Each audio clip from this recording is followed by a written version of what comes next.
بسم الله الرحمن الرحيم. النهاردة جاية أكلمكم وأوضح شوية حقائق عن برنامج دكتور ضياء العوضي والقيل والقال والناس اللي مع والناس اللي ضد البرنامج. وقبل ما أتكلم في أي حاجة أو أوضح أي حاجة، طبعا الفترة دي فترة كريتيكال جدا وفيصلية جدا في إن أي حد يقول أي معلومة، ولازم الواحد يتحرى الدقة جدا وهو بيتكلم، لأن للأسف الناس بتمشي ورا الحاجة من غير ما بتركز. وعايزة أعزي أهل وأصدقاء وأحباء دكتور ضياء، وأقول ربنا يا رب يرحمه ويغفر له ويصبركم يا رب. والكلام اللي أنا جاي النهاردة أقوله مش هيكون لا ضد ولا هيكون مع، بس هو الكلام هيوضح حقائق. احنا يا جماعة بعدنا كتير قوي عن الوسطية في العلم، الوسطية في الدين، الوسطية في كل حاجة. لازم تبقى يا مع الرأي ده يا ضد الرأي ده. لازم يا جماعة ناخد الكلام ونعقله، وبلاش الكلام اللي هو الحق اللي بيراد به باطل. تمام؟ يعني ما ناخدش الكلام او حاجة مجتزأة من اي حاجة فيها قرآن او سنة او كده وما نبقاش فاهمين الوضع كله او النظام كله. لا كلام دكتور الضياء كله غلط ولا هو كله صح، ولا كلام الناس التانية اللي بيردوا عليه اللي في الاتجاه الآخر هو برضو كله غلط أو كله صح.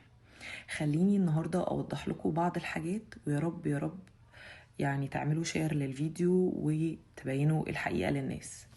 طيب، دكتور ضياء كان بيتكلم في بعض النقط، أنا عايزة أتكلم على بوينت في الموضوع.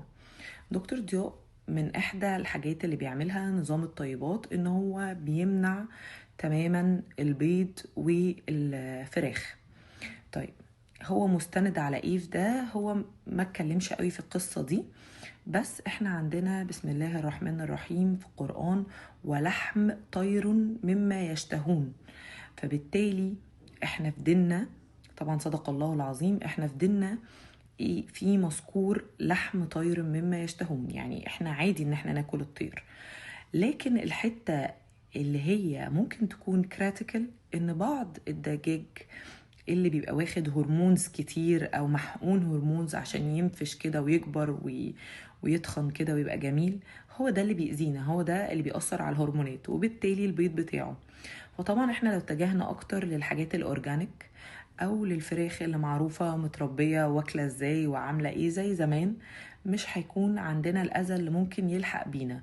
فهو يعني الكلام ممكن يتاخد بالسايد ده ويتاخد بالسايد ده. لو انا المكان اللي جايبه منه الطيور دي متاكده من الطريقه اللي هم مربيين بيها الطيور وطريقه الاكل وان هي مش محقونه او كده، فهي تمام.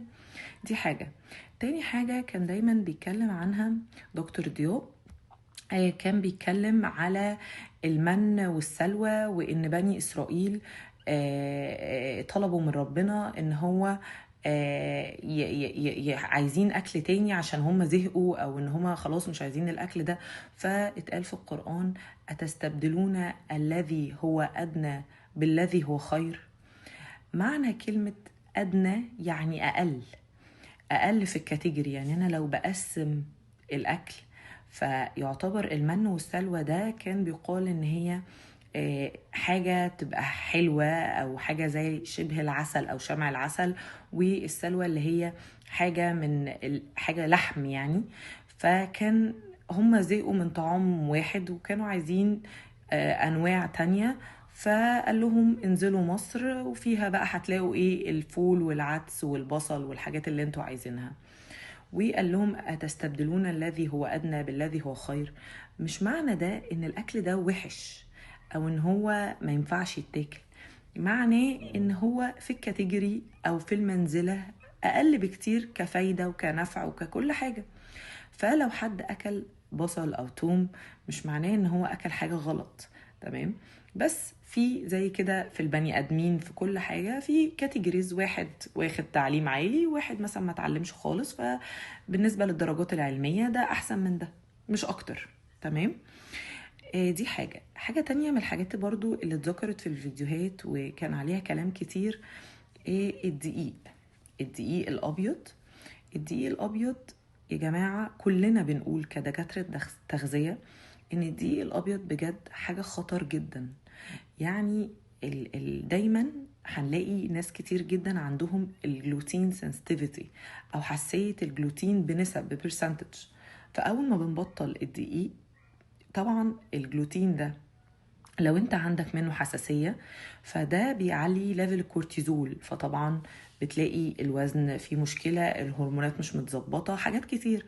فناس كتير اصلا في انظمة الدايت اوريدي بتعمل جلوتين فري، او ان هي بقى عندها مشكله او عرفت ان هي عندها مشكله في الجلوتين، فبالتالي بتقلله. فاول ما بتقلله بتلاقي النفخه بتاعت البطن قلت، طبعا الوزن ممكن يقل، حاجات كتيره قوي ايه ممكن تظبط. فعشان كده الناس بتحس بفرق في الدايت لما بتيجي تعمل دايت دكتور ضياء، لان هو ما فيهوش كاربس. طيب الدايت ده لو هو مثلا يعني اول مره يتقال او اول مره يتعمل، احنا عندنا كيتو دايت يا جماعه. الكيتو دايت ده عباره عن ايه؟ عباره عن بروتين وعباره عن فاتس، وهو دايت دكتور ضياء العوضي قريب من ده. تمام. بس هي الفكره كلها والاد اون ان هو ممكن في بعض الأحيان بيوقف الميديكيشنز، ودي الحتة اللي بصراحة يعني أنا عندي مشكلة فيها. لكن في كتير فعلا لما بيوقفوا الجلوتين أو بيوقفوا الكاربس، النشويات، الدقيق الأبيض، بيتحسنوا في حالات كتير، وفي الحساسيات وفي السنسيتيفيتي وفي كل حاجة. تمام. فده موجود، واحنا اصلا كدكاتره تغذيه بنتكلم عليه دايما، فما فيش فيه مشكله. برضو اللبن، دكتور ضياء يعني برضو كان بيستند على موضوع اللبن وان هو ينفع او ما ينفعش او كده. فانا بس عايزه اقول لكم على الناس اللي بتتكلم على اللبن وبتقول ان اللبن ما ينفعش او ما ينفعش يتشرب او كده. عايزه بس استند في سوره النحل على الايه اللي بتقول بسم الله الرحمن الرحيم: إن لكم في الأنعام العبرة، نسقيكم مما في بطونها ومن بين رفص ودم لبنا خالصا صائغا للشاربين. صدق الله العظيم. يعني لو احنا بنتكلم على اللبن، فهو اللبن مذكور وبيتاخد وكل حاجة. بس الفكرة في ايه بقى؟ ان فعلا في ناس عندهم حساسية من اللبن، عندهم حساسية اللاكتوز intolerance، فبالتالي استخدام اللبن بيبقى بيعمل برضو غازات وانتفاخات وحساسية. فبالتالي لو حد عنده المشكلة دي، ففي انواع اخرى من اللبن اللي احنا بننصح بيه، اللي هو لبن جوز الهند، لبن اللوز، اللاكتوز فري، واول ما بياخدوه ده بيتحسن. فبالتالي برضو مشكلة اللبن واللغط عن اللبن لا، لانه مذكور في ستاديز كتير ان اللبن ليه فوائد كتير، وما هو موجود في القرآن وتمام. يعني احنا اي حاجة موجودة في القرآن ما نقدرش نقول عليها لا. الحاجة كمان اللي دكتور ضياء كان بيتكلم عنها هو الخضار او الورقيات او معظم الخضار. هو عنده مشكلة في الخضار. احنا الخضار كل ما بيبقى فريش كل ما فايدته والفيتامينز فيه بتبقى تمام. لكن الخضار المفروض فيه مادة السليولوز، والسليولوز دي بتتكسر بإنزيم جوه، والإنزيم ده مش موجود عندنا، فبيبقى هضمه صعب. فعشان كده أليافه كتير وبيبقى هضمه صعب. تمام. لكن مش معنى ده ان هو ممكن ينزل في الستول او ينزل زي ما هو بالظبط، ده مش معناه.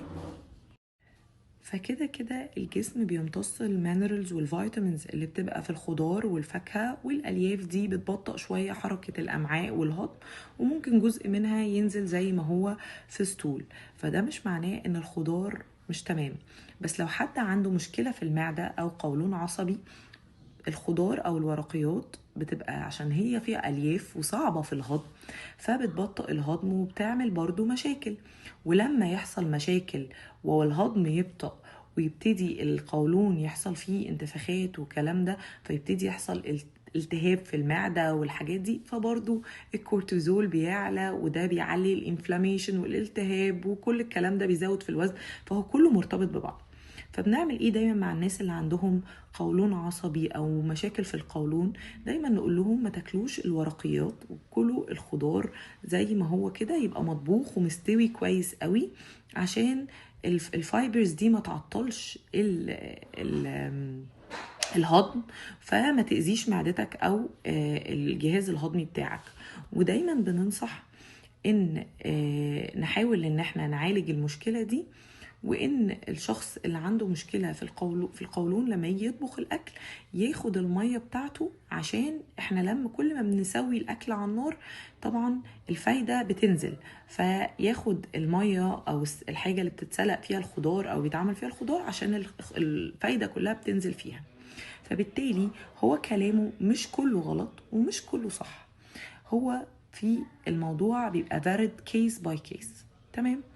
في كلام كتير اتقال وفي حاجات كتير اتقالت اكتر من كده، انا مش عايزه اطول اكتر من كده في الفيديو، انا حاسه ان طولت كتير.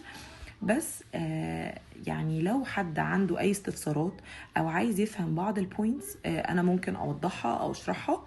بس يا جماعه يا ريت نبقى ناس وسطيين، احنا يعني الدين عندنا الوسطيه، لا ناخد الكلام اجريسيف مع ولا ناخد الكلام اجريسيف ضد، احنا بناخد الكلام وبنعقله وبنفكر فيه.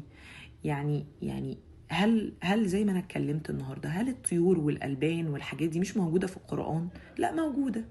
بس هل احنا بنأكل الطيور دي بطريقه مظبوطه؟ هل هي مش محقونه هرمونات؟ لا محقونه. فبالتالي انا لو اخدتها اكيد هتأثر عليا. زي بالظبط الخضار، لو هو مرشوش كيميكالز برضو هيأثر عليا نيجاتيف.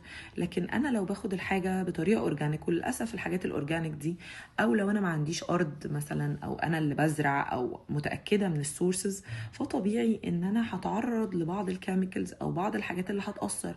فلما هبطل ده هيحسن من صحتي ومن معدتي. فمش معنى ده ان انا ابعد عن الاكل ده خالص، لا ده معناه ان انا احاول ادور على مكان اخد منه الحاجات اللي معمولة من غير هرمونز ومن غير حقن ومن غير ان هي محطوط عليها كيميكالز كتير وكده. خلاص، دمتم بخير ويا رب اكون فدتكم. ولو عندكم اي اسئلة او عايزين اي رد على الكلام اللي في الناحية دي او في الناحية دي، انا موجودة اجاوب على كل اسئلتكم. شكرا ودمتم بخير ويا رب دايما بخير، ويا رب دايما يعني في صحة. و يعني يا ريت يا جماعة زي ما قلت لكم حاولوا ان انتوا تعقلوا الكلام وتفهموه، ما تبقوش يعني رايحين في اتجاه يا يمين يا شمال قوي. فكروا وفكروا وفكروا واسألوا الناس واسألوا المختصين ودوروا وابحثوا، ما تاخدوش الكلام كده بلايندلي من غير ما تراجعوا ورا اي حد. شكرا ودمتم بخير وباي.